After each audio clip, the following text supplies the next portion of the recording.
All right. This is pronounced Lagrange error bound. And the nice thing is this is a similar concept to the alternating series bound. Okay. We're not trying to find an estimation. Okay. What we're going to try to do is we're trying to find the maximum amount of error. In this case, error and remainder are the same, are equivalent. So remainder error. And the idea here is we have the exact value. So we have a function, okay, f of x, and we can find the exact value. We take our Taylor approximation, p of x, all right, plus any error or remainder, what we call r of x.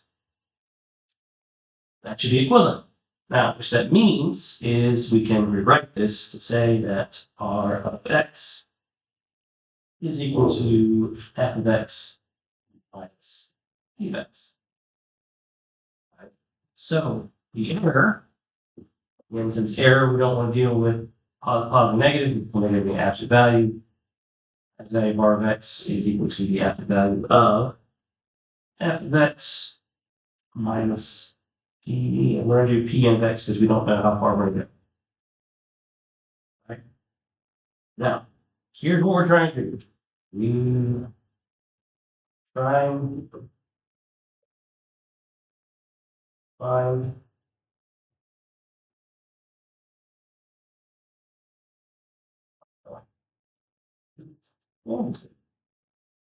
the largest possible value for the remainder. So just like with the alternating series error, alternating series bounds, my true amount of error should be less than what I find. We're trying to find the max value, what it could be. My true error should be less than what it is. So we have our two. We remember all this. Okay, here's again, this is the remainder. So the function is equal to this would be p of x plus remainder gives me my function. That's the same thing. Same concept. So what we're going to do is we are going to find a value. We're going to find this. And we're going to write it one way, and then we're going to try to find the true value versus the estimated value. Okay. So we want to find f. See here. Where this comes from. What's my next value? If my remainder is what's next, what would that represent as my next value for the Taylor polynomial? That's what we're going to write. F of n plus 1 times c. X minus c of n plus 1 over n plus 1 factorial. But again, we're not going to find the exact amount of error. We're going to want to estimate this.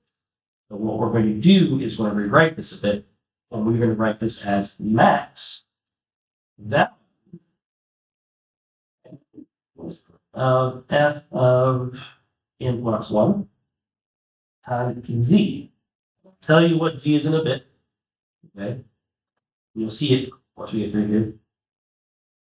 But z is neither x or c.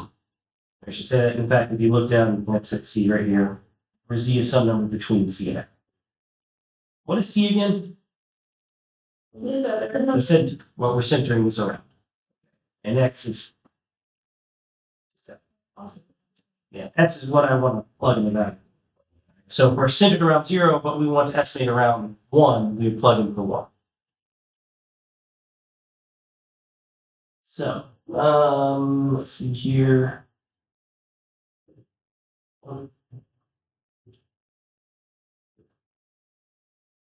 What's this? So that's c plus 1 over n plus 1. That's what we have. Right. The difference here is because we're trying to find the absolute value of the function, it's going to be absolute value of the max of n plus 1 to the z. times x minus c to n plus 1 over n plus 1.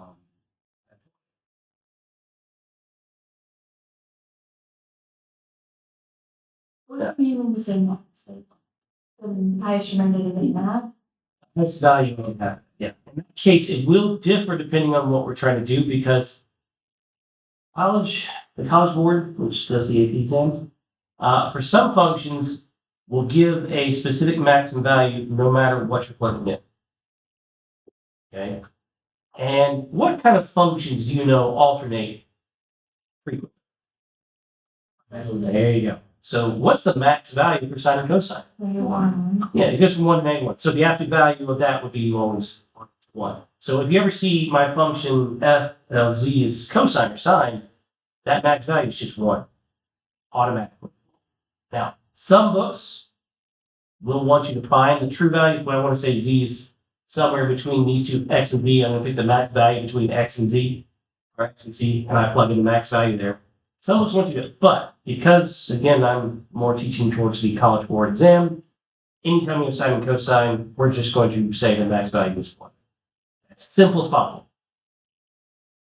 Right? Because that's what they're going to expect on the exam. So it's like the max value on a range element. Yeah. In most cases, we'll know what to plug in for, and it will be the largest value between x's. Usually, yeah. So, let's look at how it's going to work. And it really, again, this isn't as bad. It's a lot simpler. I'm going to do more work than you have to. Okay, what I mean by that is I'm going to first show you what the approximation is. You do not have to calculate this, okay, but I'm going to do this for you so we can look at how our value, approximate value, and what our error bound will be and what that means in context. So, first, again, you don't have to do this part. They want you to find the fourth degree, again, the fourth degree Maclaurin polynomial of cosine x, which means, again, we're doing f of 0. It's centered around 0. So basically, c equals 0. All right? Is given by this function. If this polynomial is used to approximate cosine of 0.2, so it means x equals 0.2, what is the Lagrange error bound? Okay. So first, what is cosine of 0.2? We're going to approximate that using my Maclaurin polynomial p of 4, 0.2. And I'm just going to tell you what it is. You don't have to calculate this. I'm just going to tell you what it is. It is 0.980067. This is our approximated value.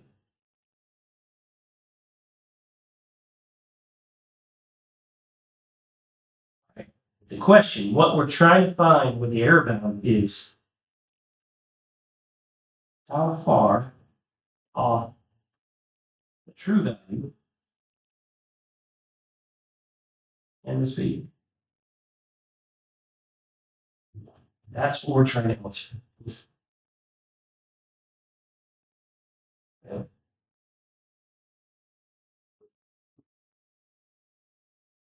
We are not trying to find R of x. So that's for the error bound? Yeah. We are not trying to find R of x. You're not trying to find the natural remainder. You're just trying to find the approximation for it. The Lagrange error bound is the approximation for the remainder. So when it says like does that include those points?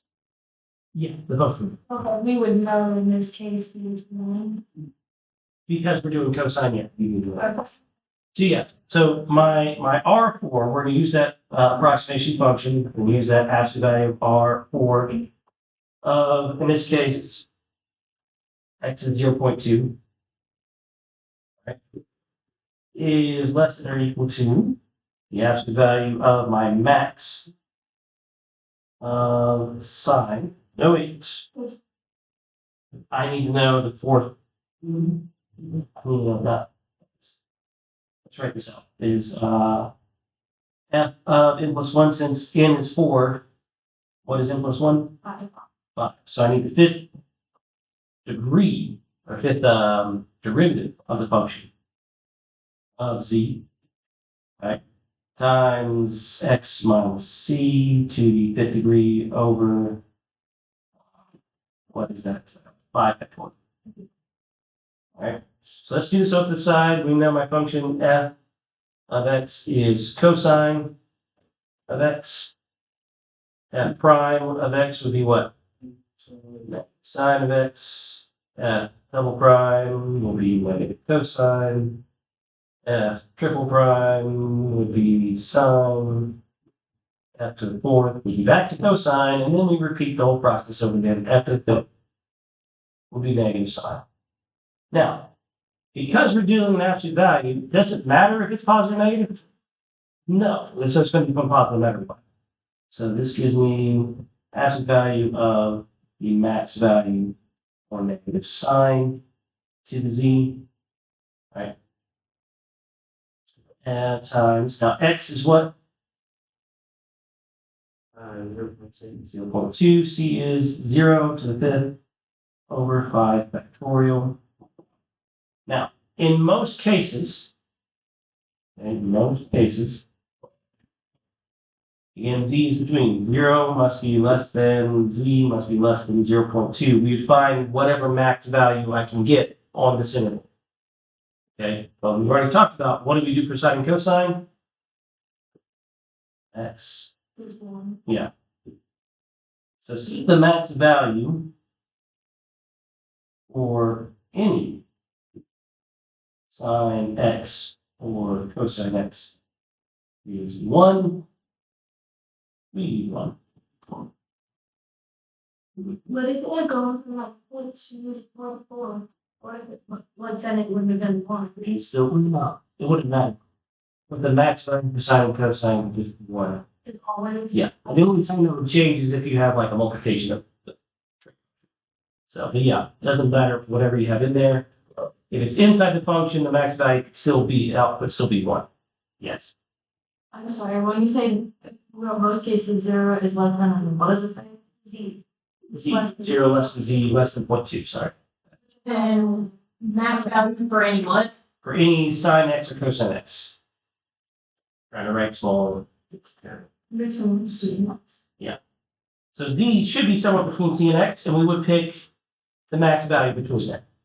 Okay, in this case, the max value would be really 0.2. And again, some books may want you to find 0.2 and use that. If we did, we would have a more precise error, but that doesn't really matter because you're going to see the value we get is so tiny, it's not going to be. All right. So that means since we have the absolute value of 1 and everything's positive, we can drop the absolute value. So we get that R4 must be less or equal to just 0.2 to the fifth power over 5 factorial. And I'll just go and tell you what that is. That is 0.0000026 repeating.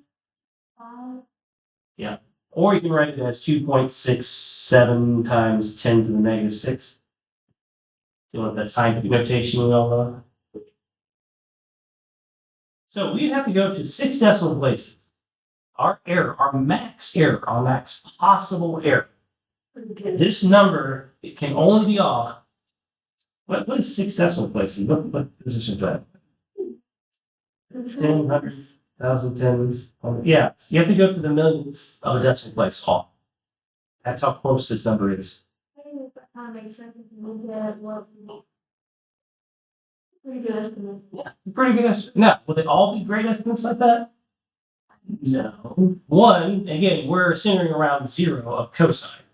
Okay. And how far is x away from 0? Yeah, 0.2. And we went to the 4th degree of the polynomial. So we get, again, the further you go, the more accurate it is. The further you're away from your center, the less accurate it is. So we're really close to the center, and we're fairly far. Again, 4th degree isn't super far, but it's pretty good estimation. We shouldn't be that far off. Yes. Wait, so where does 0 come from? Like, when we replace c with 0, why is that? Because it says Lagrange polynomial. Lagrange polynomials are centered around 0, so c is centered. Oh, What? What's the other point? Taylor? Yeah. Yeah, if it's Lagrange polynomials, we would have another graph. All right. Any other questions? Next page. Now, we're not doing Maclaurin, we are doing a Taylor approximation, except for what? It's centered around what? X equals 0, which means we're doing, we like, makes sense. So, use third degree Taylor polynomial in an interval from 0 to 1 for e of x centered around x equals 0 to approximate e to the 1. Now, that tells me that 1, c, is equal to 0 and x is equal to what?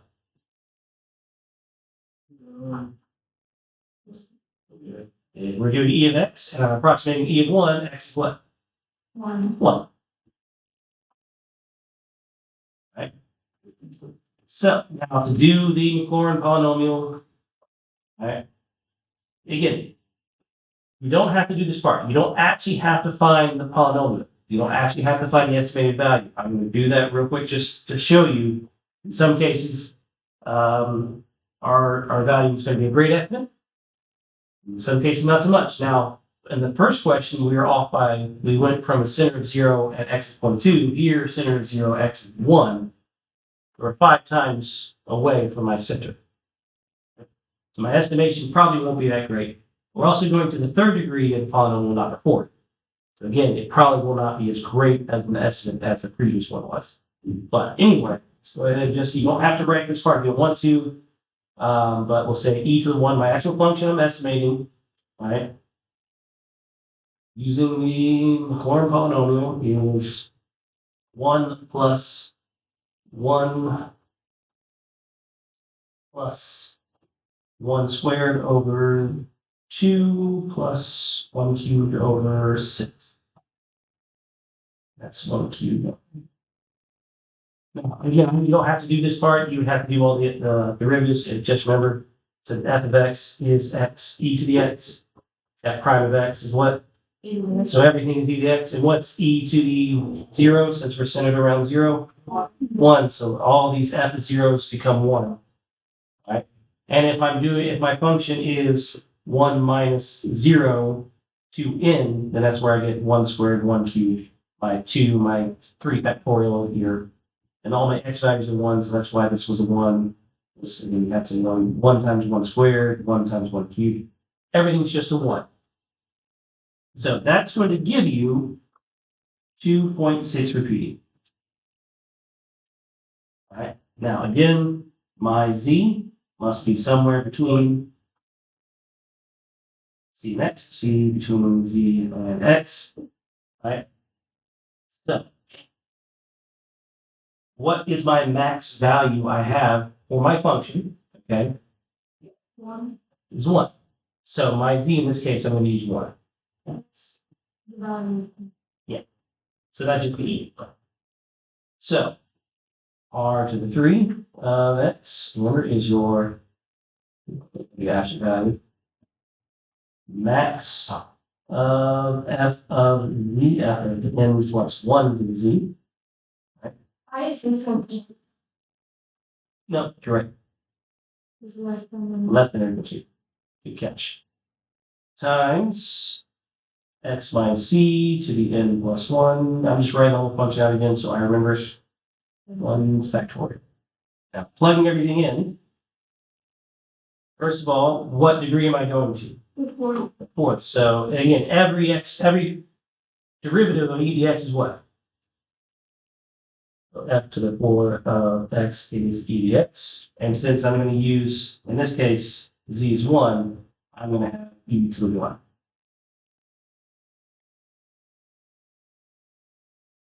And then that will be Times 1. 1 minus 0 to the 4th power, right, over 4 factorial. Which ends up just being e over 4, which is what? 0.113267.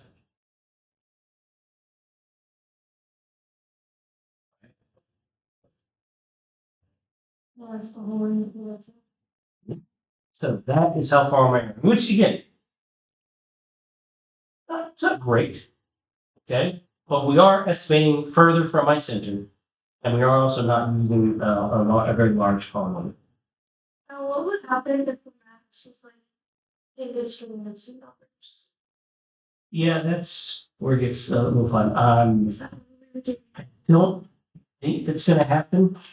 Okay, I'll have to look at the homework to see, but I don't think that's gonna happen. It should be pretty obvious which ones are gonna be the max. Usually it's just gonna be the X value. So, yes, Wait, just to make sure I'm good. I think that He's just like the greatest. means that possible. yes. It's the max value that function will. But I'm just thinking that if function is negative x squared and you're going from -1 to 1, the max is at 0. Wait, it's the greatest number it can produce, so it's something that. Yeah, which is usually the higher. now, the nice thing about this is because we're not gonna, again, this is trying to be super tricky. This is usually one of the. If you look at your homework, okay, look at the functions they give you for your polynomial. What are all functions? Absolutely. Well, I mean, the actual function. Sin x, Oh, cosine x, e of x. Okay, so, so you can do it on this class. yes. Oh, okay. So, yeah, these are not going to be super tricky functions. Right? And there's a reason for that, and we'll actually learn more about that later on, is because you are going to have to memorize and take it on with their side. Cosine x. Either part. And might be right, yeah. Yeah, finding Taylor's and Maclaurin series, yeah. All right, we have one more question. One more question. This question isn't finding the remainder, they give us the remainder. What they want to do is, how far do I have to go to get that? To be less, that or less. Okay, in this case, just less than one. How far do I have to go? What degree polynomial do I have to reach in order for my error to be less than 1? So we would just do 1 is greater than or equal to. Well, it's greater than or equal to. Well, we say want less than 1, so we'll say just greater than the max of f of n plus 1 to the n z times x. In this case, x, they centered around 1, so x minus 1 to the n plus 1 over n plus 1 factorial.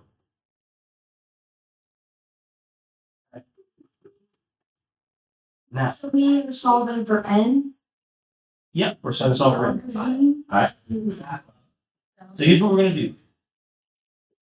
We're going to plug in what we know. First, what is the function? E to the x minus. So f of x is e to the x minus 1. What is f prime of x? E to the X minus 1. Yeah, because it would be chain rule, but what's the derivative of x minus 1?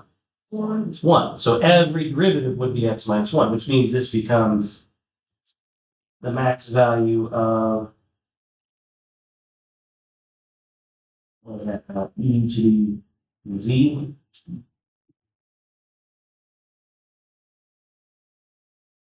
On the interval from 0 to 3. So, Wouldn't it be z minus 1 though? so z minus 1, yeah. So what is my largest value I could plug on the interval from 0 to 3? It's 3. So I'm going to say this is 3. So it's going to give me,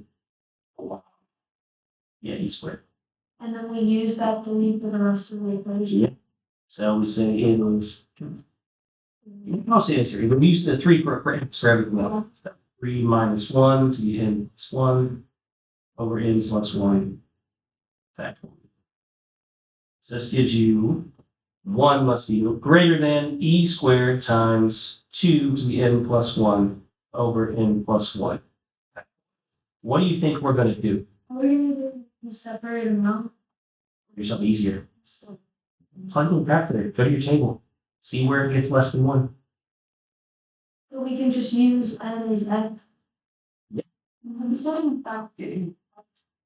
There is a mode on your calculator, but it's an issue. Go to y, clear all this, clear, clear, clear. So the second fraction it was. I gotta find it now.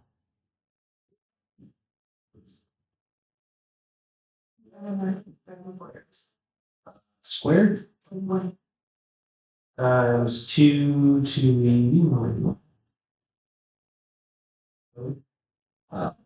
x minus 1 plus 1. over parentheses. X plus one close parentheses. And then the math probability, like a number.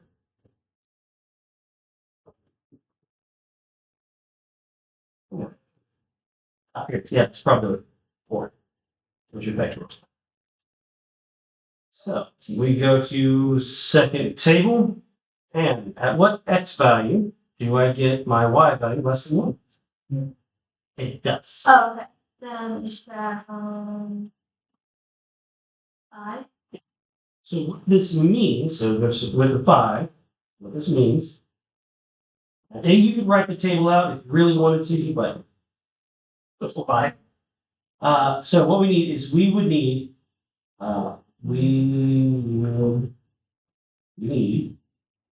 a, what's it called, fifth order. It's 5 equals n plus 1. Right? Yeah, n plus 1, but we'd have to go, we don't know what n plus 1 is. Yeah, which is fine. And we didn't find n plus 1, we found x, we found x. We found n, basically. Oh. Yeah. It's 5. Yeah. So we need a fifth order Taylor polynomial. So, correct it.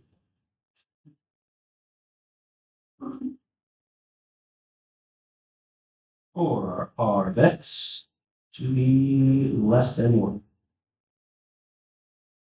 You might have answered this already, but like, would there be a situation in which like Z will be a number every time we get values. I don't think so, because either it's going to be a trig function, or it's going to be some function of e to the x, or it's going to be some. It's going to be something where it is, yeah, one or the other. But for this one, the only reason we were able to take out for f of n plus 1 times. Yeah. The only reason we're able to take out the s function was because They all would be they all the same. What do we do with them not? that very good question. I've looked it up, but I do not. If it's not the same, no. And then here. No. Okay. It's me. Well, the thing is, if it's again, that's either sine, cosine, of e. It's either going to be function e that we have, or 1. Sine, cosine, max at 1. Yeah, and then one egg, I guess. So As long as we don't get this anything complex, yeah. then we're okay. All right.